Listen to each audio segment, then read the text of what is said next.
नमस्कार, मी अनिता केदार रेसिपीमध्ये तुमचं स्वागत आहे। खूप साऱ्या रिक्वेस्ट होत्या पारंपरिक पद्धतीने बासुंदी दाखवा, तर आज आपण बघणार आहोत बासुंदी। खूप छान लागते हिची चव। याआधी मी इन्स्टंट बासुंदी दाखवलेली आहे, तीही तुम्ही करून बघा किंवा ही बनवा, कुठलीही अप्रतिमच लागते, तर नक्की बनवून बघा। तर चला आता आपण बघूया बासुंदी।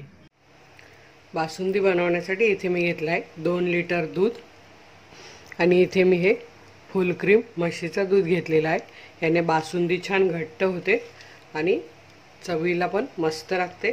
2 लिटरसाठी मी 1.25 कप साखर घेतलेली आहे।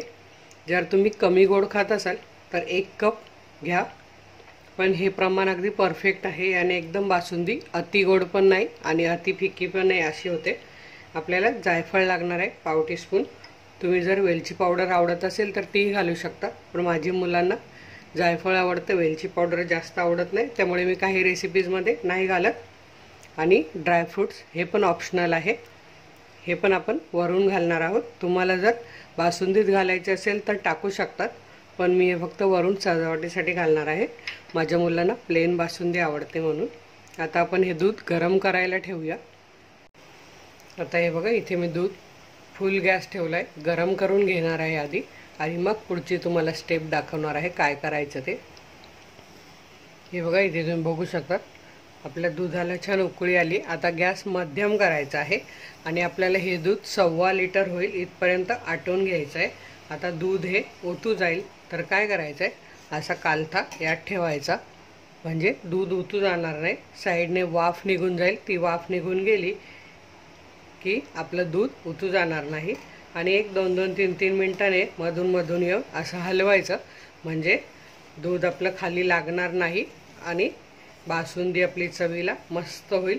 तेव्हा असं 2-2 मिनिटांनी येऊन असं ढवळत राहायचं आहे, खालपासून अगदी, नुसतं वरतीच नाही, नाहीतर मग हे मी स्टीलचं भांडं घेतले त्यामुळे ती लागण्याची शक्यता असते। जाड बुडाचं आहे तरी पण दूध लागू शकतं म्हणून, पण स्टीलमध्ये त्याची टेस्ट छान येते, कारण पॅनमध्ये वगैरे आपण भाजी करतो मग त्याची थोडीशी चव त्यात अशी किंवा रंग पण बदलतो, म्हणून मी ही स्टीलच्या भांड्यात करते आहे। तर हे बघा, अशी 2-2 मिनिटांनी हलवत आपण 1.25 लिटर होईपर्यंत आटवून घेऊया दूध। तोपर्यंत मी ड्रायफ्रूट्स पण कापून घेते। साधारण आपल्याला हे 1.25 लिटर यायला 20 मिनिटं लागणार आहे। 20 मिनिटात 1.25 लिटर दूध होईल, पाऊण लिटर आटेल। हे बघा, 5 मिनिटं झालेली आहे। मस्त बघा, दुधाला साय यायला सुरुवात झाली, म्हणजे गाठी गाठी त्या बासुंदीत खूप छान लागतात। आणि एक सांगायचं राहिलं म्हणजे बासुंदी बनवताना असं मोठ्या तोंडाचं असं पसरट भांडं घ्या, जेणेकरून ती लवकर आटली जाते, आपला वेळ वाचतो आणि ओतू पण जात नाही। हे बघा, आपलं दूध आटत आलंय, 15 मिनिटं झालेली आहेत। आणि आता आपण काय करणार आहोत, ही साखरेत जायफळ किसून घेणार आहोत। एक साधारण अर्धा छोटा चमचा जायफळ आपल्याला किसून घ्यायचं आहे आणि हे साखरेवर किसून घ्यायचं आहे। डायरेक्ट जर तुम्ही दुधात टाकलं तर दुधाच्या साईवर ते चिकटून फक्त साईलाच राहतं, तेव्हा हे साखरेत मिक्स करून घातलं तर पूर्ण बासुंदीत मिक्स होतं। हे बघा, मस्त इथे अर्धा चमचा किसून झालेला आहे, छान आहे, मिक्स करून घ्यायचं साखरेत। आता आपण बघूया आपलं दूध कितपत झालंय। हे बघा, मस्त 1.25 लिटरपर्यंत दूध आपलं झालंय आटून। आता आपण ही साखर घालून घेऊया। मस्त साय पण आली आहे याला, साईच्या गोठळ्या गोठळ्या छान दिसत आहेत त्यात। असं कडेने पण काढायचं आणि खालून पण असं फिरवायचं, असं आटवायचं दूध। आणि आता आपण यात ही साखर घालून घेऊया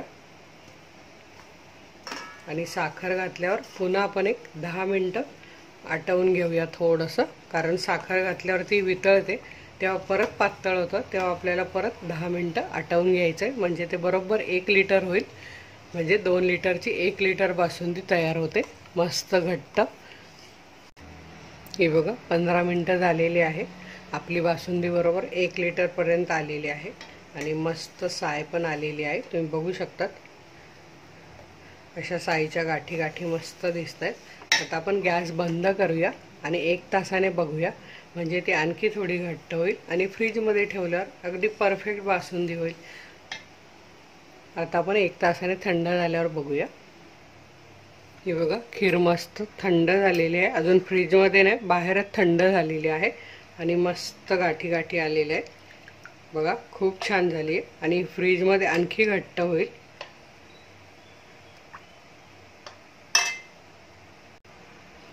हे बघा, मस्त आपण हिला सजावट करूया किंवा गार्निशिंग।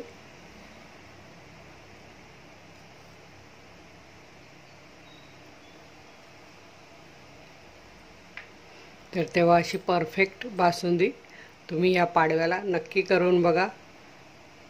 किंवा तुम्हाला श्रीखंड बनवायचं असेल त्याची रेसिपी मी टाकलेली आहे, पुरीची रेसिपी टाकलेली आहे, बटाट्याची भाजी आहे, पुरणपोळी आहे। काहीही बनवा, आपला पाडवा गोड करा। सर्च करून बघायचे श्रीखंड बाय अनिता केदार, पुरणपोळी बाय अनिता केदार असं सर्च करून बघा। वेळात वेळ काढून माझा व्हिडिओ बघितला त्याबद्दल तुमचे खूप खूप धन्यवाद। पुन्हा आपण भेटणार आहोत अशाच एका छानशा रेसिपीबरोबर। तोपर्यंत माझ्या सर्व रेसिपीज बघा, बनवा, खा आणि हेल्दी राहा। धन्यवाद।